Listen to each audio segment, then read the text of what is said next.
উনি আমাদেরকে সুন্দর করে বুঝিয়ে গেলেন কি আল্লাহকে পেতে গেলে নবীর নৈকট্য, নবীকে রাজি করতে হবে বা ভালোবাসতে হবে। নবীর প্রেম আপনার আমার অন্তরে কলবে রাখতে হবে, তবে আল্লাহকে পাওয়া যাবে। বহু মা বোনকে বলতে শুনেছি কি বাচ্চা না কাঁদলে মা দুধ দেয় না। অনুরূপ আল্লাহ পাকের নবীকে ভালো না বাসতে গেলে আল্লাহকে পাওয়া যায় না। জোরে বলো সুবহানাল্লাহ।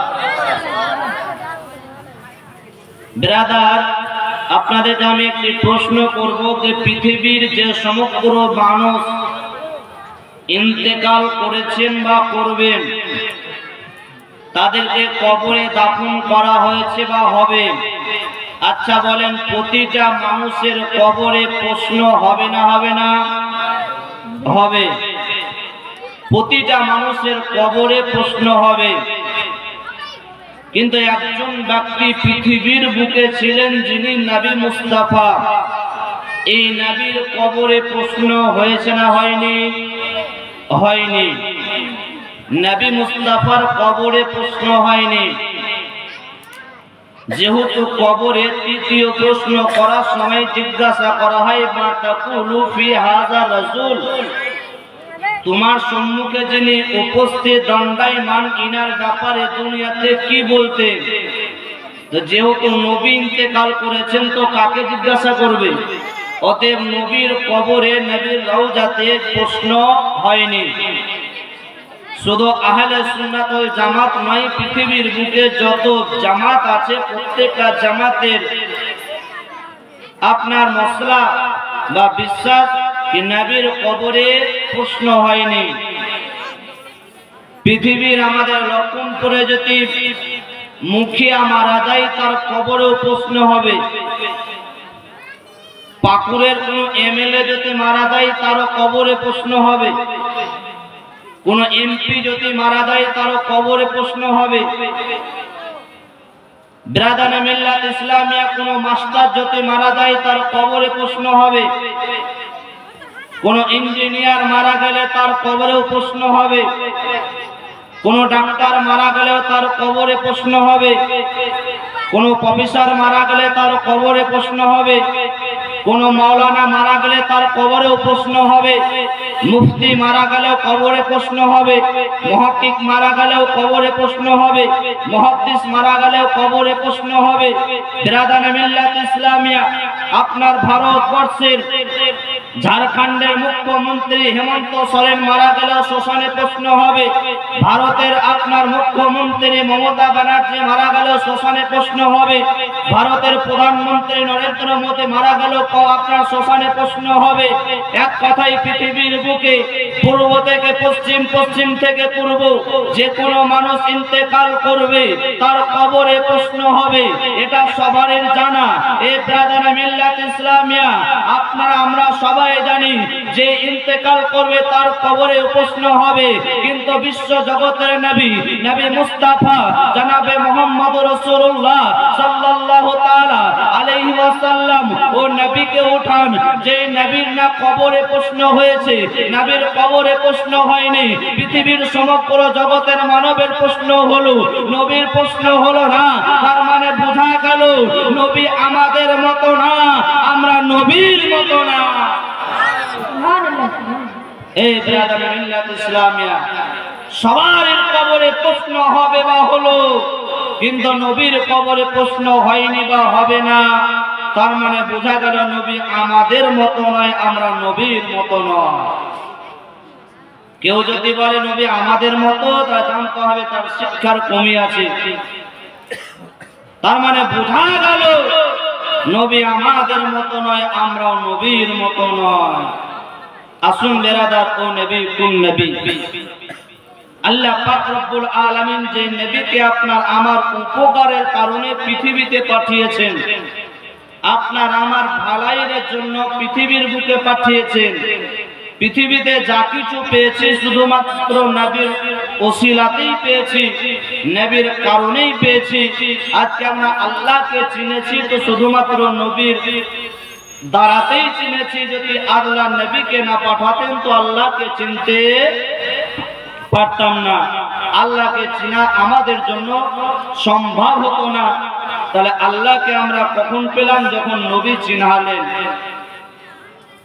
আর আমাদেরকে ওই নবীর নৈকট্য লাভ করার জন্য, ইত্তেবা করার জন্য বলা হয়েছে। আমরা হচ্ছে সেই নবীর উম্মত।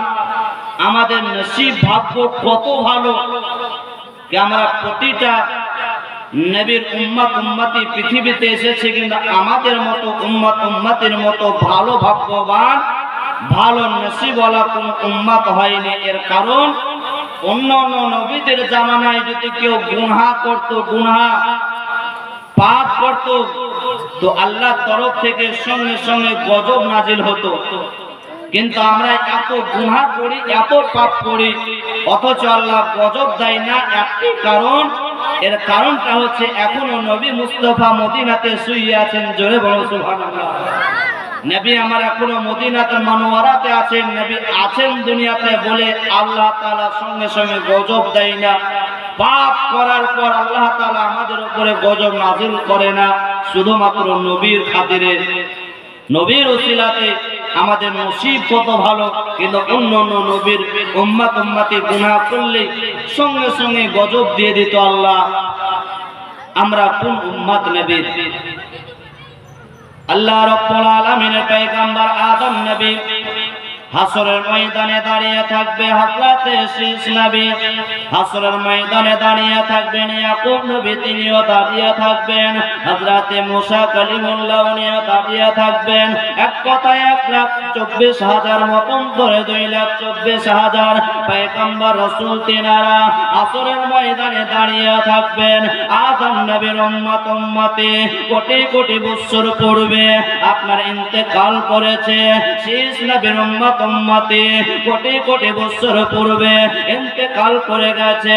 মুসা নবীর উম্মত উম্মতি হাজার হাজার বছর পূর্বে ইন্তেকাল করে গেছে।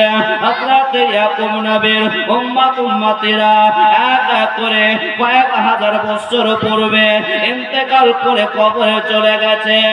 1,00,000 মতন করে 2,24,000 পয়গম্বর রাসূলদের উম্মত উম্মতিরা সবাই ইন্তেকাল করে সবাই যেন আপন কবরে চলে গেছে।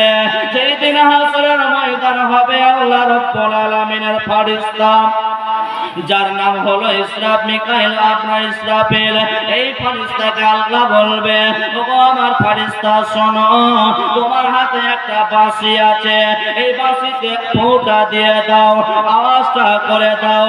পৃথিবীর যে কোনে প্রান্তরে মানুষ সবাই থাকবে, কেউ তো কাজে ব্যস্ত, কেউ কর্মে ব্যস্ত থাকবে। ওই সময় আওয়াজ আসবে, ধীরে ধীরে আস্তে আস্তে মানুষের কর্মে পৌঁছাবে। সমস্ত মানব জাতি জিন জাতি যারাই থাকবে, এই আওয়াজটা এমন বাড়তে শুরু করবে, এমন বাড়তে শুরু করবে, এই আওয়াজের দ্বারাই মানুষের কানের তালি ফেটে যাবে, পর্দা ফেটে যাবে, সবাই বেহুশ হয়ে মরে যাবে। আল্লাহ পাক ওই ফেরেশতাকে দ্বিতীয়বার আবার তৈরি করবেন, আবার যেন ওঠাবেন। ও ইসরাফিল, আবার তুমি করে ফুঁক দিয়ে দাও, আবার যেন ফুঁক দেওয়া হবে। পৃথিবীর বুকে কে কোন জায়গায় ইন্তেকাল করেছে সবাই যেন একত্রিত হয়ে হাসরের ময়দানে উপস্থিত হয়ে যাবে। আল্লাহ রাব্বুল আলামিনের পয়গম্বর আদম আলাইহিস সালাম দাঁড়িয়ে থাকবেন। হাজার হাজার কোটি কোটি বছর পূর্বে ওনার উম্মত উম্মতি ইন্তেকাল করেছে।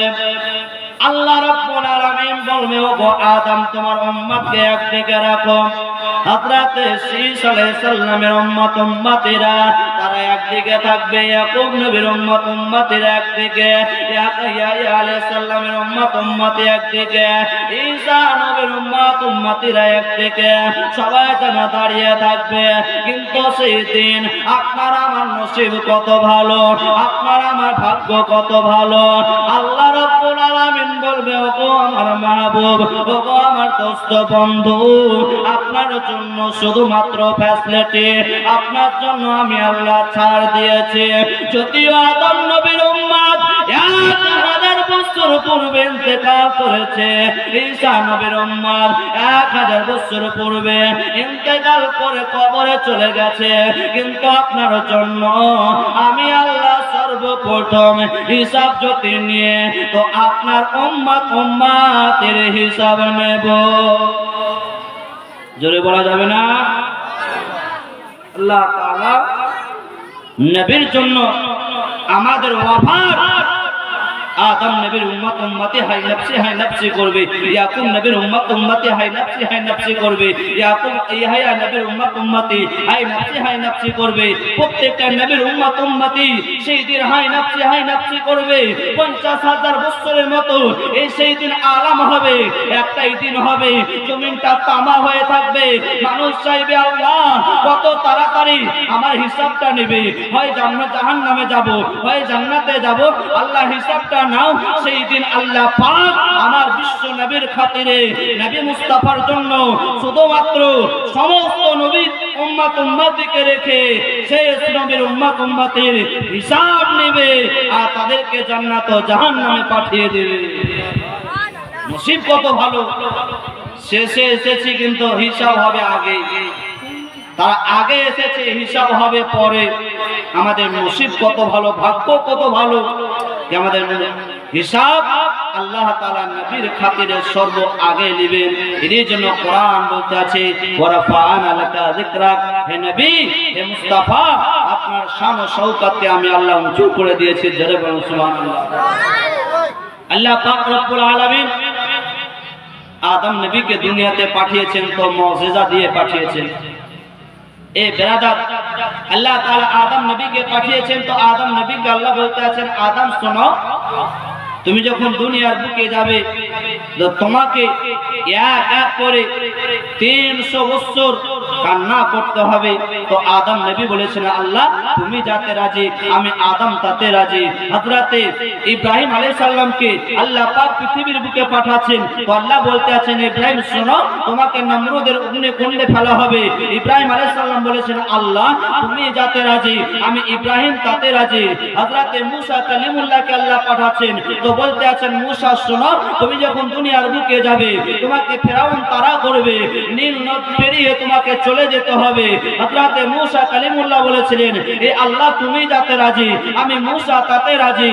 এ ব্রাদার মিল্লাত ইসলামিয়া, প্রত্যেকটা নবীকে আল্লাহ পাক বলেছিলেন এ আমার নবীরা শোনো, প্রত্যেকটা নবীকে আল্লাহ প্রত্যেকটা নবীকে বলার পর সমস্ত নবী আল্লাহকে বলেছিলেন এ খাল্লাকে কায়নাত এ রব্বুল আলামিন তুমি যাতে রাজি আমরা তাতে রাজি। কিন্তু বিশ্ব জগতের নবীকে আল্লাহ দুনিয়ার বুকে পাঠাচ্ছেন তো আল্লাহ বলতে আছেন এ নবী আপনি কি জানেন প্রত্যেকটা নবী আমার রাজিতে রাজি, কিন্তু ইয়া রাসূলুল্লাহ ইয়া হাবিবাল্লাহ নবী গো আপনি যাতে রাজি আমি আল্লাহ তাতে রাজি। জোরে বলুন সুবহানাল্লাহ। ইনি হচ্ছেন নবী। এর জন্য কোরআন বলে ওয়ারাফা'না লাকা যিকরাক, হে নবী হে মুস্তাফা আপনার শান ও শওকতকে আমি আল্লাহ উঁচু করে দিয়েছি। এ ব্রাদার ওই নবীর আমরা উম্মত।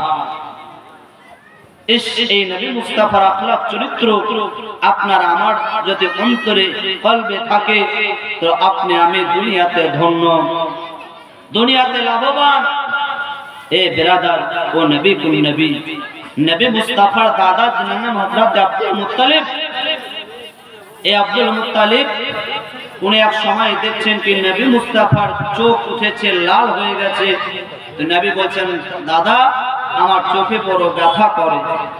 আব্দুল মুত্তালিব তিনি ওই জামানার সবচাইতে যিনি বড় হাকিম, সবচাইতে বড় যিনি ডাক্তার, উনার নিকটে নিয়ে যাচ্ছেন আর বলতে আছেন হুজুর আমার পিতা আমিন মোহাম্মদ আব্বা দুনিয়াতে বেঁচে নাই, মা দুনিয়াতে বেঁচে নাই, আমি দাদা আব্দুল মুত্তালিব আমার অধীনে আছে, আমার নিকটে আছে। হুজুর আমার পিতা মুহাম্মাদের চোখ উঠে গেছে, চোখটা লাল হয়ে গেছে, চোখে বড় ব্যথা করে। আপনি হলেন হাকিম, আপনি হলেন ডাক্তার, আপনার নিকটে এনেছি, আপনি একটু দেখেন আর আমার পিতার চোখ ভালো করে দেন। যে দাওয়া লাগবে ওষুধ লাগবে এই ওষুধটা আপনি দিয়ে দেন। ওই হাকিম ওই ডাক্তার যেন দেখছে আমার বিশ্ব নবীর দিকে। কর্ণ আপনার চোখে দৃষ্টি তাকালেন, আমার নবীর দিকে তাকিয়ে দেখার পর বললেন, ওগো আব্দুল মুত্তালিব শোনো, এমন একজন ব্যক্তিকে তুমি আমার নিকটে এনেছো, এমন একজন ব্যক্তিকে আমার নিকটে এনেছো। আমি কেন পৃথিবীর এমন কোন ডাক্তার তৈরি হয়নি, পৃথিবীর বুকে এমন কোন মাস্টার তৈরি হয়নি, পৃথিবীর বুকে এমন কোন হাকিম তৈরি হয়নি যে আপনার পোতার চোখ ভালো করে দেবে।